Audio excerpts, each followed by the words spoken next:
ladies and gentlemen, please everybody give the warmest welcome to Miss Joni Mitchell.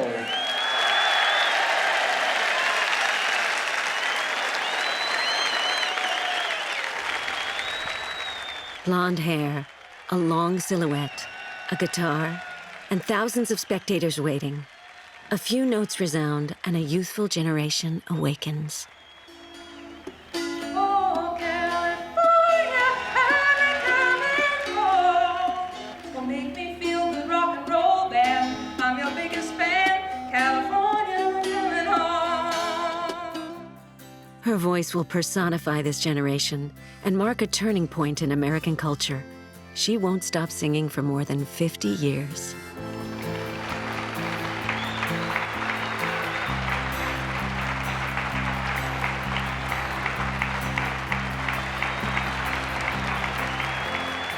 Lyrics that evoke laughter, tears, sobs, love, or pain. A lifetime's worth of memories.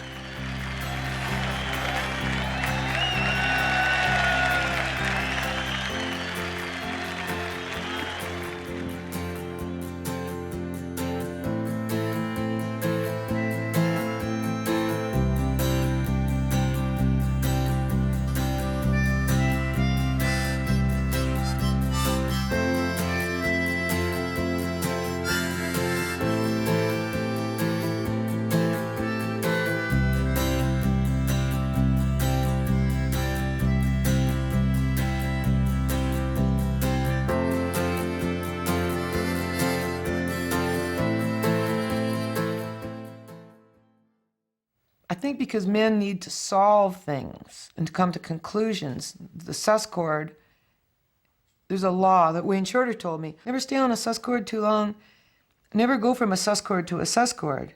Well, I know I'm going from a sus chord to a sus chord to a sus chord, you know, chords of inquiry, because my life was full of questions.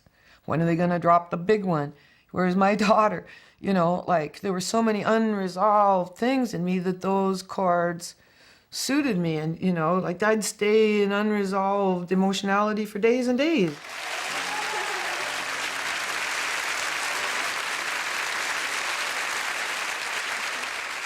Maybe I never really loved. I guess that is the truth. I spent my whole life in clouds. In her album, Clouds, she'll release the song Both Sides Now that will launch her career and define her style. Introspective, poetic, and completely new to the folk scene of the late 1960s. Rows and flows of angel hair and ice cream castles in the air and feather canyons everywhere. I've looked at clouds that way. In the 6th grade, I was pinning up some drawings for a parent-teacher day when a new teacher, Kratzman, came up to me and said, "You like to paint?" I said, "Yes." "If you can paint with a brush," he said, "you can paint with words. I'll see you next year." Oh, I've looked at clouds from both sides now, from up and down, and still somehow it's cloud illusions I recall. I really don't know clouds at all.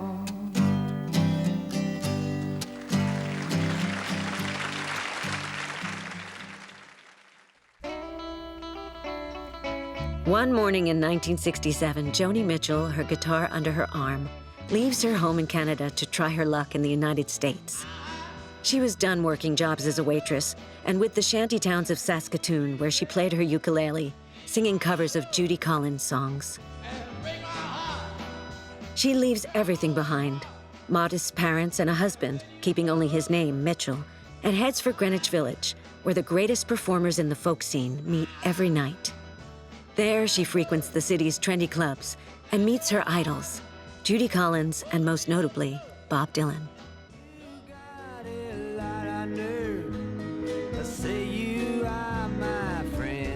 Bob Dylan inspired me with the idea of the personal narrative. He would speak as if to one person in a song, you know, like, you got a lot of nerve to say you are my friend, you know. I mean, nobody had ever written anything like that in song form, you know, such a personal, strong statement. And his influence was to personalize my work. I feel this for you or from you or because of you. That was the key. Okay, this opens all the doors. Now we can write about anything. Joni Mitchell starts to make a name for herself and attracts the attention of the pop princess Judy Collins, who's in search of a new song, and calls Joni one evening on the phone to ask her to improvise a tune for her. Joni Mitchell hums the first notes of Both Sides Now. Won over, Judy Collins chooses to sing the song on stage and launches this young, unknown Canadian singer's career. I thought I would talk a little bit through the concert about the music that is being written by other people that I sing, since I have always been a bit of an interpreter of other people's songs, now of my own, but not always. And both of these songs, the first one and this one, are by a wonderful writer from the States named Joni Mitchell.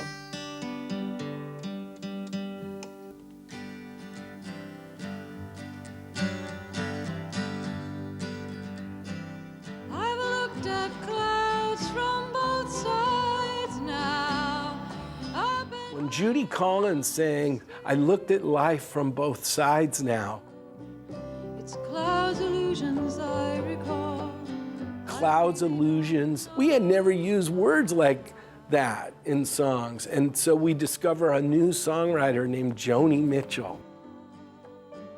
Thanks to this song, Judy Collins wins the Grammy Award for Best Folk Performance in 1968. From then on, Joni Mitchell is the talk of the town. One night, the leader of the Byrds, David Crosby, after being recently ousted from the group, discovers young Joni Mitchell singing her version of Both Sides Now. He immediately decides to take her under his wing. Walked into a coffee house in Florida. She was singing. I'd never heard anybody play like her. I'd never heard anybody sing like her. And I most especially never heard anybody write like her. And I still haven't heard anybody write like her.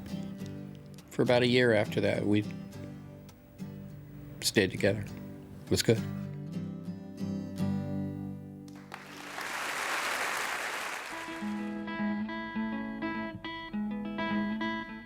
Joni Mitchell hits the road, headed for Los Angeles for the first time, trading the streets of New York for winding canyons. She travels in a convertible alongside David Crosby, blasting music as they go.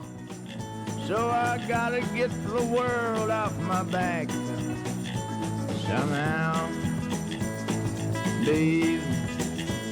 I'm sitting here thinking about the point. David Crosby, the former star of the Byrds, is looking for new musicians with whom to form a band. He returns to Los Angeles to join up with Stephen Stills, who has just separated from Buffalo Springfield, the band in which a certain Neil Young has made his debut. Crosby and Stills are quickly joined by Englishman Graham Nash, who resigned from the group, the Hollies. I grew up and looked around me and I saw that the world was in a mess. Thousands of people. The three of them would leave their mark on 60s pop, developing a new sound that will become synonymous with their names, Crosby, Stills, and Nash.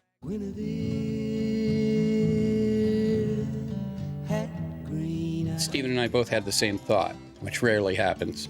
We both thought, we know what we're going to be doing. I heard that sound, and that's what I wanted. I wanted that sound. And I left everything. I left the Hollies, I left my band, I left my family, and I went to America. Through them, young Joni Mitchell discovers West Coast music, characterized by the free spirit that permeates California. They all live in a community of hippies who have chosen to live at the top of a winding hillside known as Laurel Canyon. The canyon is inhabited by talented young musicians who all play with each other, meet at each other's houses for parties, and who will come to define California's musical identity without even knowing it. David Crosby introduces the young Canadian to all his musician friends, his Canyon family, as he called it. Graham Nash, Stephen Stills, the Mamas and Papas, the Doors and Jim Morrison, Neil Young, Frank Zappa, the Turtles, and Carole King. One evening during a legendary party hosted by singer Mama Cass, Joni Mitchell makes her debut in front of this small audience with her latest song, Just Like Me.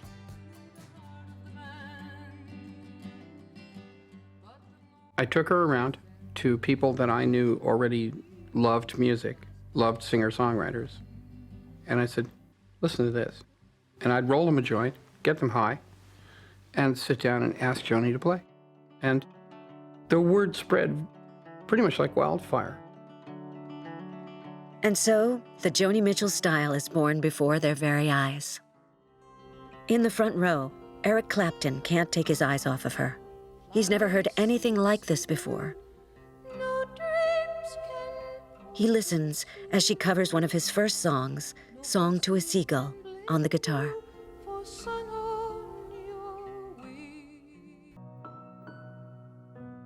This is exactly what David Crosby immediately spotted in Joni Mitchell and what made him want to produce her first album, Song to a Seagull, in 1967, and launch her career.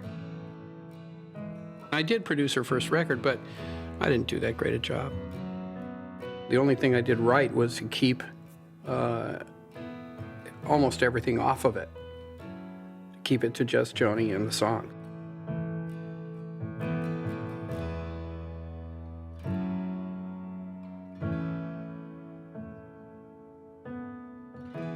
And not having studied music, when I reinvented the wheel. So, like being self-taught, I went, oh, if you too many of them and it gets uninteresting again. But then if you suddenly break to a major or minor, it's like a good short story. You know, the character goes through a change. I mean, it truly is a change, you know,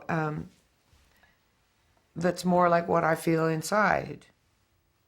I'm born the week of depth on the day of the discoverer with this need to find something that sounds, it's exciting to me to find something that sounds fresh. Even in this first album, her poetic style is clear, particularly in the song Marcy.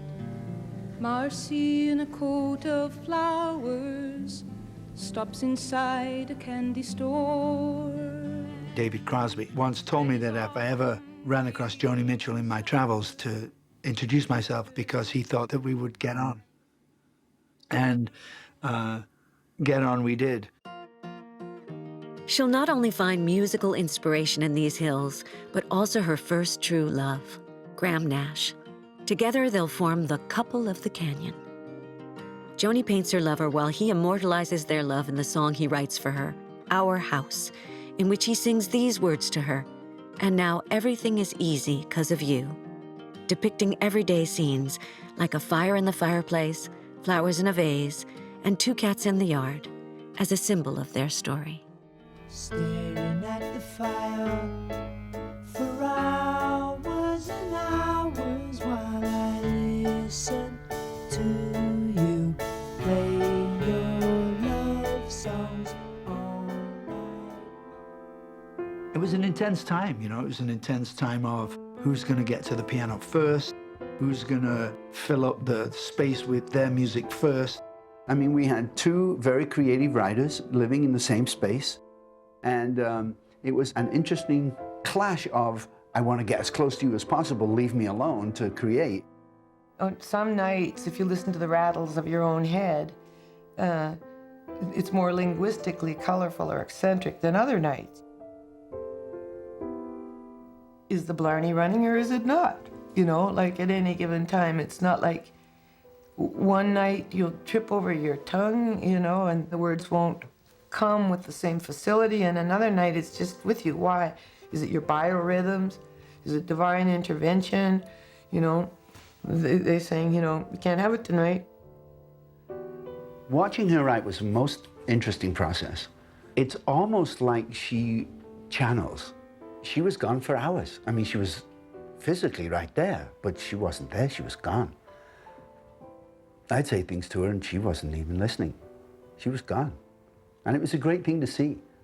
Great thing to see somebody taken away by vision.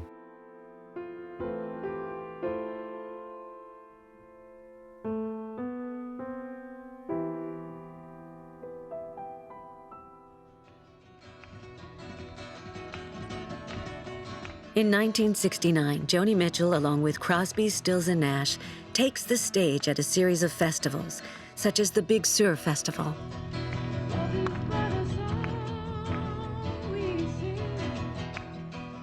I had sworn my heart to Graham in a way that I didn't think was possible for myself. And he wanted me to marry him. I had agreed to it. And then I just started thinking,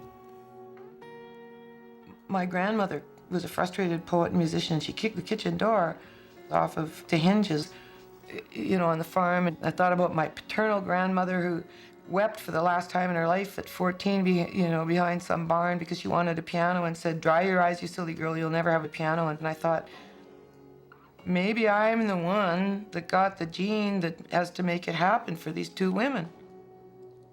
As much as I loved and cared for Graham, I just thought, I'm gonna end up like my grandmother, kicking the door off the hinges, you know what I mean? It's like, I better not, and it broke my heart. It was a telegram, and it only said, "If you hold sand too tightly in your hand, it will run through your fingers." And that was a shame, but that's the way things are.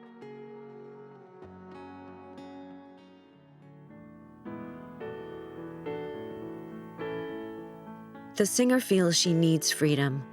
She concludes their love affair with the song "My Old Man," writing the following lyrics to Graham Nash. We don't need no piece of paper from the city hall, keeping us tight and true. No, my old man, keeping away my blues. Maybe I never really loved. I guess that is the truth. I spent my whole life in clouds. Yeah, but love, not romantic love. I'm hip to romantic love. It's a trick of nature. It's a joke. It's funny. It amuses me at this point. But love, and the best description of what love is, which I set to music, is really just about the most valuable thing that there is.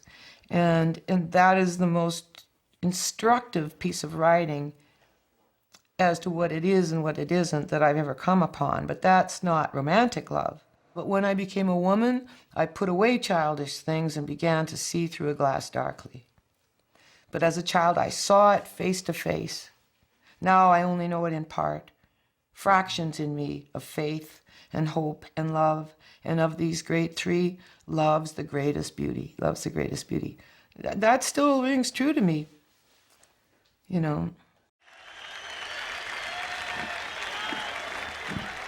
grew your hair long, and you belong to that generation. And inside that haircut, there were a lot of different ideas going on. Love, peace, and music. These are the themes held dear by the hippie generation that finds itself at the phenomenon that is Woodstock, the largest concert event of its time.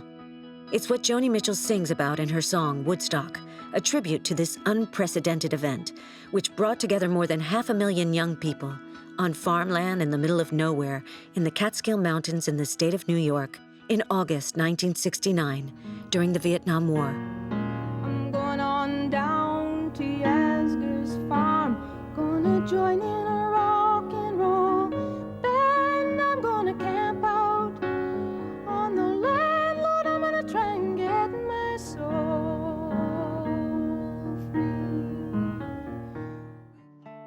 These 3 days of peace and music, of 1960s counterculture, anti-war protests, and flower power, welcomed more than 32 groups and singers.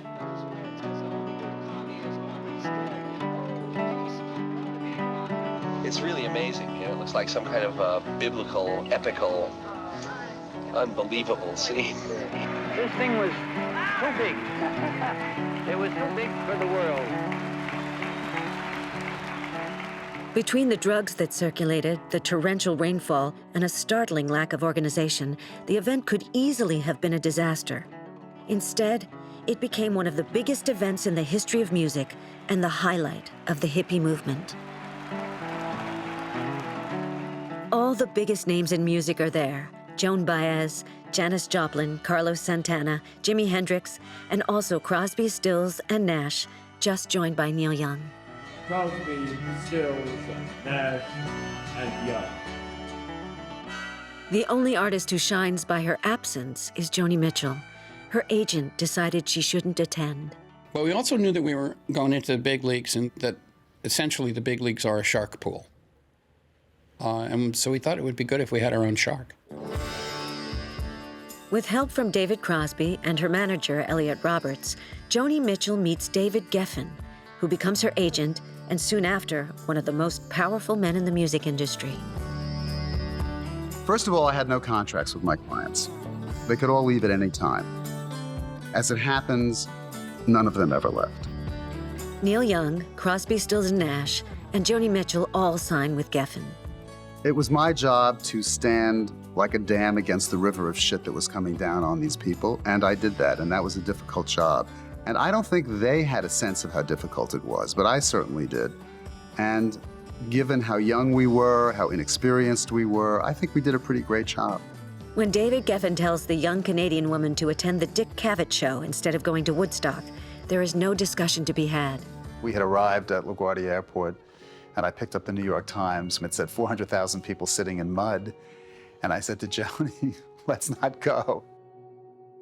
It was decided at the airport that I couldn't go because it would be difficult to get me in and then to get me out. And I had to do a television show, the Dick Cavett show, the following day. It was her first national TV, and it was a big break. It was at the time the most important TV show, and Joni needed to be there. Well, yeah, I sing mostly about love and things that I can understand. I don't understand politics, mainly because in Canada we just never do anything very political. The biggest political news that I can remember ever there was the choosing of the flag. Mm-hmm. And that took 3 years. And they finally chose one that none of us liked. Fantastic and it faded and everything. And, oh, well. The boys weren't going to miss out on it, and they rented a helicopter. And they got in, and not only did they get in, but they got out because they crashed the TV show the next day. A lot of the people in my audience are very tired because they came here, I understand, from Woodstock, right here in the festival. People are still... Can I describe to you what it looked like flying in on a helicopter, man? It looked like an encampment of the Macedonian army on the Greek hills. And, you know, when I look at that film, my heart was just breaking. You know, this was like the biggest event of my generation, and I got that close to going and being a part of it. Frustrated and angry at having missed this historic moment, she will express her disappointment in her own way.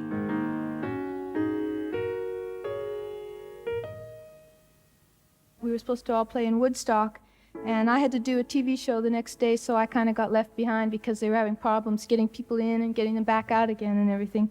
So I stayed home in New York and I watched it on television all day and saw everybody there playing and singing, and it was really a nice festival, I guess, and from the looks of everything. And, well, I wrote a little song for my friends to sing and for myself to sing as well, and it's called Woodstock. It goes like this. By the time we got to Woodstock, we were 500,000 strong, and everywhere there was song and celebration. Mainly because of that section that you know, we are stardust, we are golden. You know, it's like a mantra or something. It's like a prayer to our highest tendencies, you know, to overcome our humanness. We are stardust, we are golden,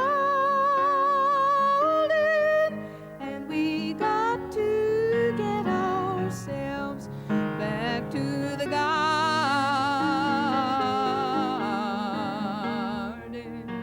Previously known for her introspective songs, she suddenly feels the need to denounce what America is becoming. I remember that there was a time when the idealism of that culture was more actively present, was actually kind of working. There were 2 or 3 years where the spirit in California was really high and very pretty. After Woodstock, it took a nosedive. In 1970, her songs become the symbol of flower power as she tackles new themes like the environment. Joni Mitchell is one of the first singers to really take up the cause with her song, Big Yellow Taxi. The hymn resounds now like a visionary warning. They paved paradise, put up a parking lot.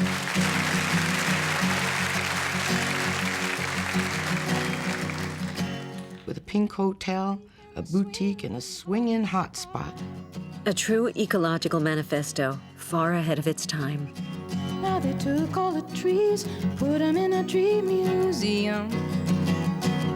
And they charged all the people $1.50 just to see them. I said, don't it always seem to go? You don't know what you've got. I'd gone to the Hawaiian Islands for the first time, arrived in the middle of the night. I went to the hotel, was in Oahu, it was a skyscraper. Woke up in the morning, threw back the curtains, and in the distance were green mountains and white flying birds, and I looked down, and as far as the eye could see was a parking lot. I've always been very sensitive to the natural world and ashamed of my species for its treatment of it, and that I've felt, that's my cross to bear, and that's probably the main thrust of my work, and the main pain that I suffer as a human being, you know, more than the loss of a boyfriend or anything. I suffer because of the stupidity of our management of this planet. She sings Big Yellow Taxi in 1970 during a concert at the Isle of Wight Festival. Dressed in a long yellow dress, she steps onto a stage in front of a wild crowd. The English festival had wanted to recreate the feeling of Woodstock, but most of the audience is on acid, and the atmosphere quickly degenerates. I arrived at the Isle of Wight Festival with my manager and Neil Young. And Neil was also managed by Elliot Roberts. Then the festival began, which was a bit of a disaster. The concert organizers have sold too many tickets for too much money. They were thinking too big. The site is fenced off to avoid freeriders, but they end up kicking the fences down, a far cry from the spirit of Woodstock. This place, it stinks, man. It's nothing but money. It's not a good thing about this festival. I approached the thing with dread and had chosen to come on late at night when it was dark so that I couldn't really see any disturbances, and with a hope that they would be quiet enough that I could hear myself. I was sitting in Donovan's trailer when the promoters came back and begged me to go on in the middle of the afternoon. Acts had pulled out, the audience was hostile, you know, and I said faintly, no, I don't go on till 9 o'clock. You know, they begged and pleaded, said, Joan, we have no one to go on. And I thought, oh dear, that's even worse. You got a hostile audience and they're clamoring, you know, to be thrown some meat. So reluctantly I said, okay, and they fed me to the beast.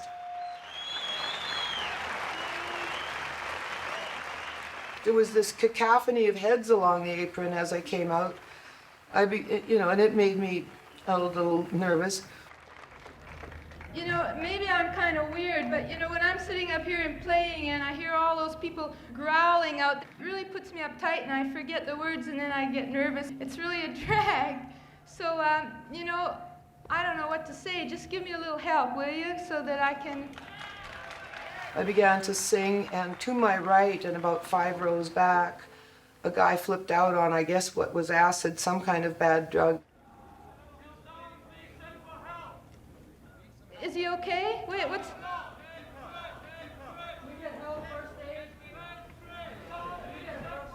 1, 2.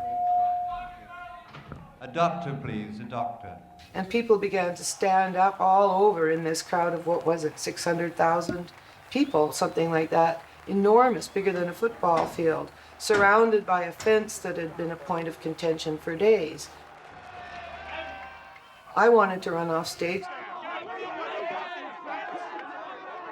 The promoters had been standing their ground. They'd tried everything to calm this audience down. They'd yelled at them. They'd pleaded with them. They'd sent in an Anglican minister, you know, who didn't have a hope in hell.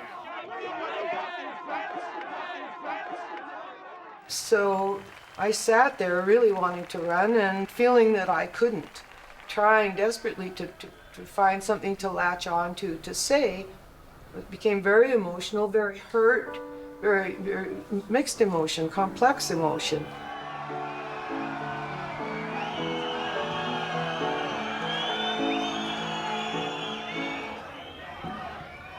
Listen a minute, will you? Will you listen a minute? I think that you're acting like tourists, man. Give us some respect. After I said my little speech, the audience altered rapidly. I watched the rows back off, sit down, and they were quiet, you know, and I came out and did another song. They gave me an encore, and at the end I was beaming because, I mean, it was a very difficult situation for a performer, and, you know, I had come through it without cowardice, which was the natural instinct, you know. This festival marks the end of an era. It's one of the last great meetings of the Woodstock generation. As the decade ends, so too will the optimism that characterized the time.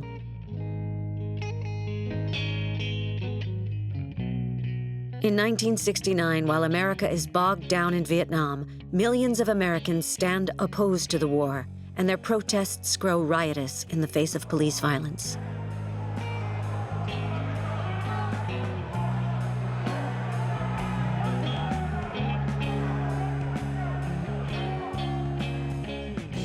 As for the hippie movement, it sinks into hard drugs. In August of the same year in California, Charles Manson and his followers put a definitive end to the little paradise of Laurel Canyon. The Manson family's murder of actress Sharon Tate in her house in Benedict Canyon, where she lives with her husband, director Roman Polanski, traumatizes California and puts a brutal stop to the carefree attitude of the area. The hippie bubble is burst. Among his followers, members of the family, Manson is regarded as a saint. Many called him Jesus. A few months later, the violence spreads to the Altamont Festival, organized by the Rolling Stones. In a tragic turn of events, one person dies and dozens are injured. That means everybody just blew out! When you blew out, everybody! For Joni Mitchell, it's also the end of her Californian dream.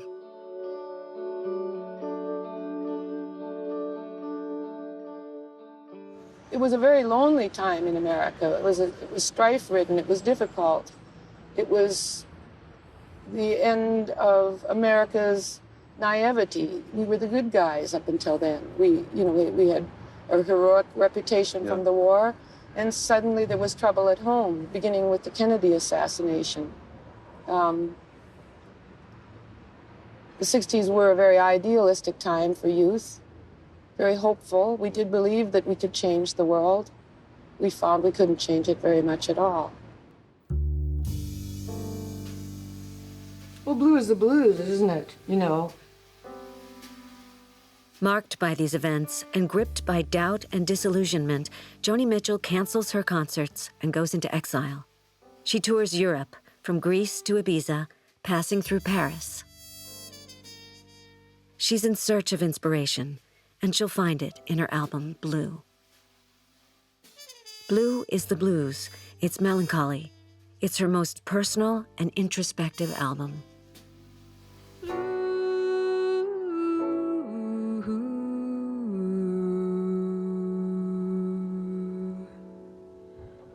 Songs are like tattoos, you know I've been to see before.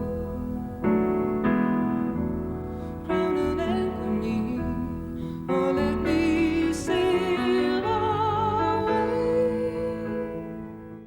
During the making of Blue, I was just so thin-skinned and delicate that if anybody looked at me, I'd burst into tears. I was so vulnerable and I felt so naked in my work. Everybody say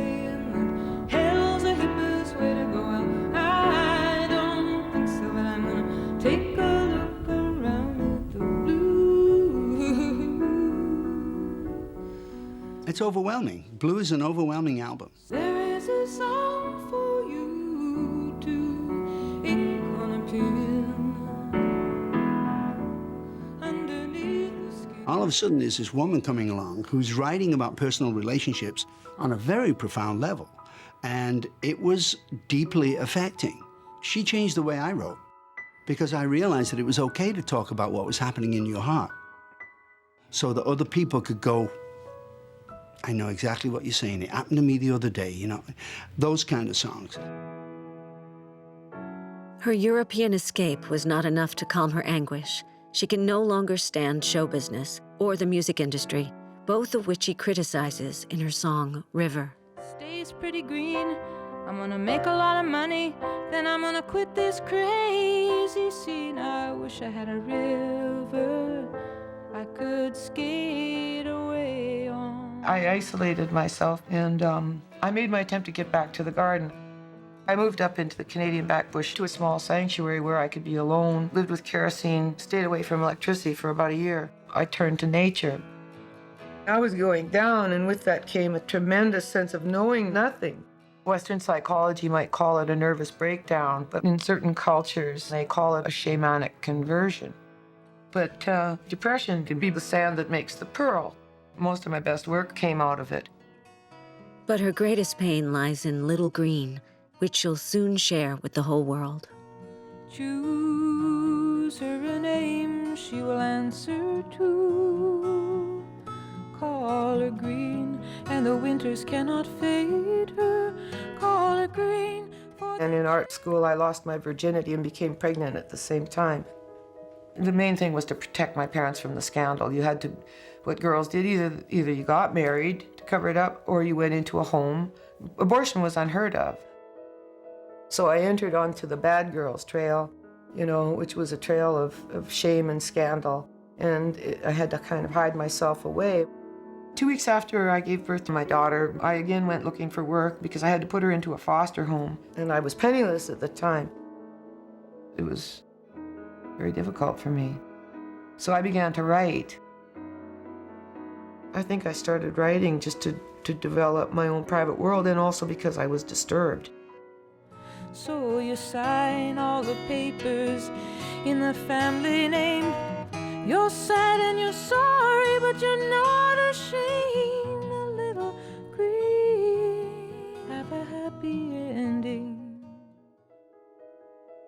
In 1997, daughter and mother reunite, more than 30 years after their separation. Joni Mitchell had kept this secret for all these years, even if she alluded to it in several other songs. One of her former classmates revealed the information. Joni Mitchell had been looking for her daughter for a long time, to no avail. Her former friend's betrayal was what finally allowed mother and daughter to find each other. Later, Joni Mitchell will go on to say that the pain of having to abandon her child encouraged her to sing for others what she never had the chance to sing for her daughter. Pain is a teacher, you know, one of the best, actually.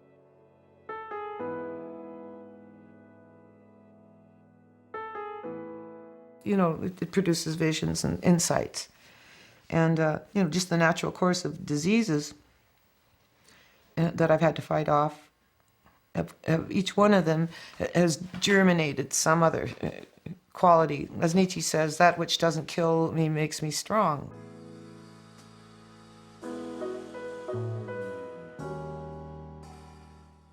Every time you change, you have to be ready to experience massive rejection. You know, so you have to be strong. The 70s are a turning point for Joni Mitchell. Her album, Court and Spark, released in 1974, is a critical and commercial success that allows her to settle into a superb hacienda in the hills of Los Angeles. Whereas 10 years earlier, she could barely afford a guitar, now she's a businesswoman who controls her music from writing to production. The need to innovate or to be fresh or to be original is very strong in me. She could have continued to sing in the same register, but instead, she decides to radically change her style. Gone is the pure and high voice. Instead, her tone becomes more serious, and her musical style evolves to match. She ventures into a sound more reminiscent of rock and jazz. The big man, he's not listening. I started in the business as a soprano because I'm a mimic at heart. I came in mimicking, the music of that particular time, which was folk music. I am not a folk musician either, which is another mistake I'd like to clear up. I was a folk singer in 1964. I sang folk songs. The moment I began to write my own music, I was a composer. And I had a 3-octave range, so if you listen to my first album, there is alto work on there. Then the second, third, and fourth, I went further into the soprano area and finally gave myself nodes when I started singing rock and roll in a soprano voice. So I blew out the top register. Ladies and gentlemen, Joni Mitchell. Her album, The Hissing of Summer Lawns, released in 1975, is a scathing criticism of American society and tackles new issues, such as feminism. She speaks about the alienation of women, especially those who are trapped in gilded cages in the suburbs. Bought her a dime for her throat. He put her in a ranch house on the hills. She could see the valley barbecues from her windowsill. See the blue blues in the squinting sun. Hear the hissing of summer lawns. At that point, I had gotten used to being a cottage industry, sitting in kind of comfortable obscurity.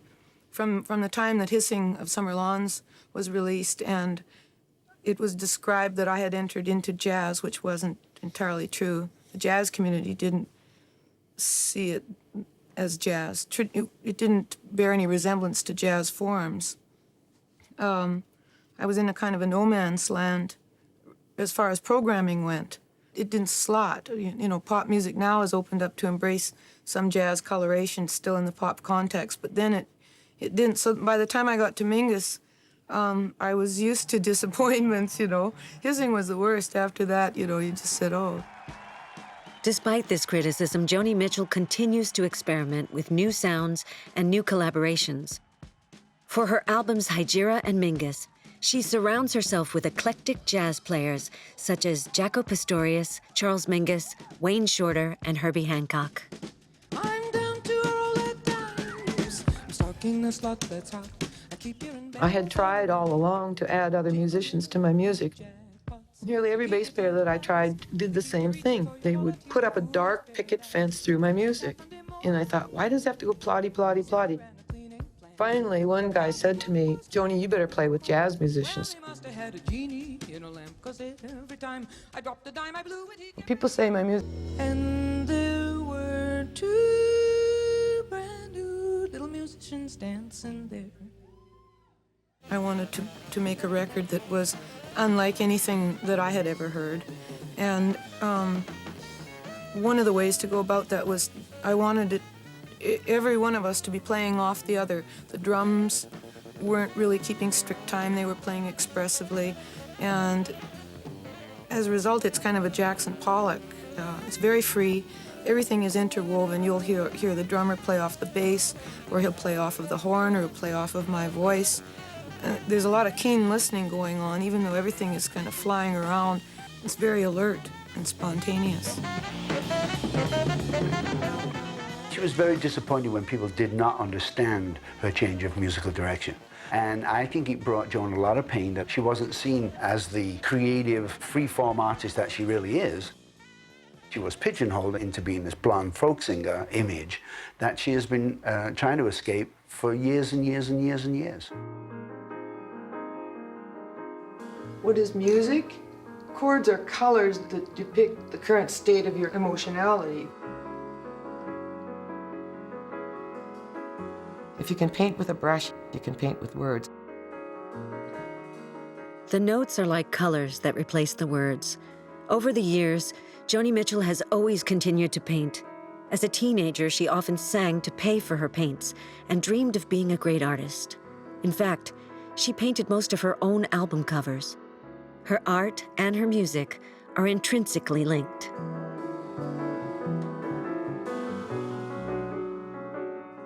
This is more like music. This is kind of like just running the chords. This is harmony, color juxtaposition, the big beat. I mean, this is chaos. All this is a lot of things coming at each other. It's a war zone. Yeah. This is my tribute to Jackson Pollock, and I splattered all over it.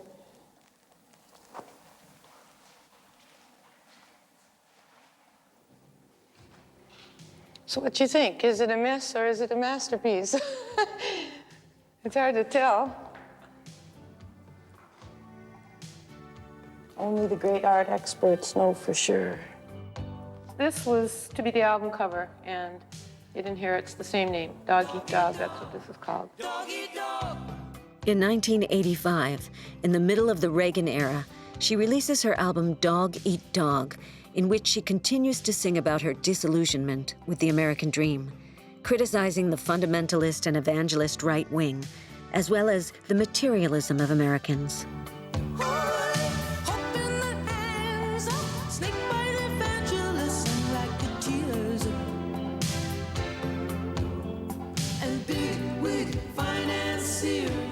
It's mostly the rhythm that I think people will find different. Melodically, then there's a whole Joni's angry, a lot of political ranting and raving, you know. She sings out her anger in Ethiopia, which comes out in 1985, the same year as Michael Jackson and Quincy Jones's famous charity anthem, We Are the World.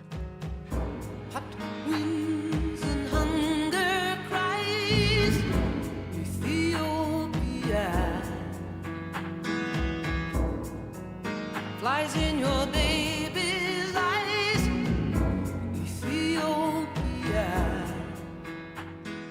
I think that my work has always been realistic. I think I've worked with the times at hand. The times, it is not me that has gotten pessimistic, it's the times that have gotten more difficult. You know, I'm just a witness. Caught in the middle, Carol, we're middle class, we're middle age, we were wild in the old days. Birth of rock and roll days. I think people would like me to just be introverted and bleed for them forever. You know, they would be most happy if I would do that. You know, but you have to grow. The climate when I wrote, you know, my early work in California was so very different. It wasn't this way in the 60s, so society has changed all around me. The world has changed, but Joni Mitchell still refuses to compromise that were close to her heart, such as domestic violence, which she addressed in her song Not to Blame. The story hit the news from coast to coast of the most. The charitable acts seemed out of place. The album was a huge success, but on the cover of the album, she painted herself as Van Gogh, a metaphor that evokes the malaise she felt, wounded by the music industry that cast her aside and no longer felt like home.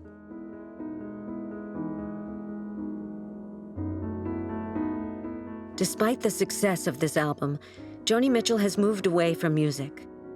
A few albums of compilations and covers punctuated the 2000s, but these days she generally prefers retirement and devotes herself to painting in the company of her newfound daughter and grandchildren. As she already expressed in her song Blue, her songs are like tattoos of her life.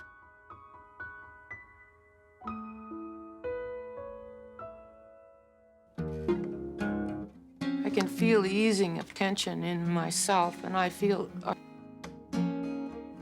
maybe a little extreme at times, but I feel an optimism.